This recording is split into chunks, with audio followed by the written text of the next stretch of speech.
Rema hari ini, Efesus 4 ayat 29.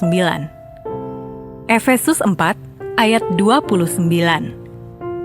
Janganlah ada perkataan kotor keluar dari mulutmu, tetapi pakailah perkataan yang baik untuk membangun di mana perlu, supaya mereka yang mendengarnya beroleh kasih karunia.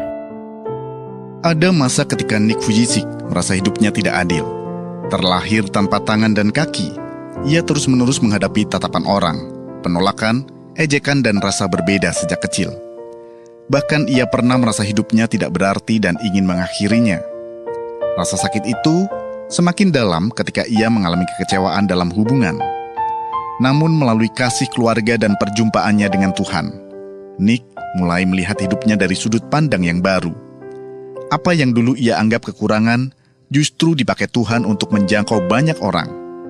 Hari ini, ia dikenal sebagai motivator internasional yang menguatkan jutaan orang dan menjadi saluran pengharapan bagi banyak jiwa.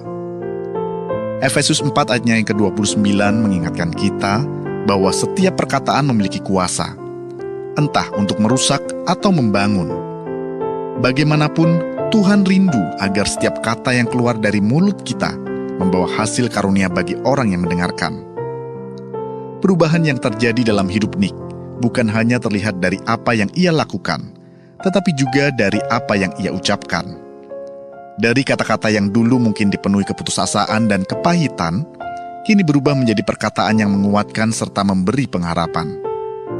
Inilah bukti bahwa hati yang dipulihkan oleh Tuhan mengubahkan cara seseorang memandang diri serta dunia, dan bahkan menghasilkan perkataan yang membangun. Karena itu, mari kita belajar menjaga setiap perkataan kita. Biarkan Roh Kudus menenggelamkan kita di kedalaman baru dalam hadirat-Nya.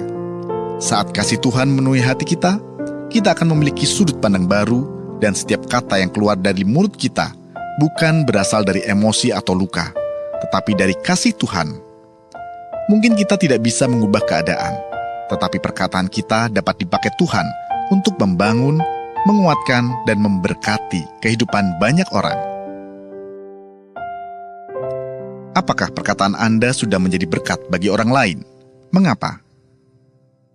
Apa yang terjadi apabila Anda senantiasa mengeluarkan perkataan yang membangun? Kata-kata seperti apa yang menurut Anda dapat membangun kehidupan orang-orang di sekitar Anda?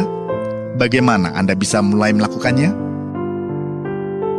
Bapa, ampuni kami apabila perkataan kami belum menjadi berkat bagi orang lain.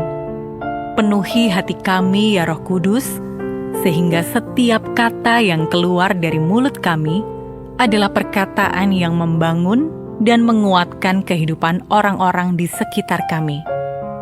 Di dalam nama Tuhan Yesus, kami berdoa. Amin. Hati yang penuh Roh Kudus menghasilkan perkataan yang membangun.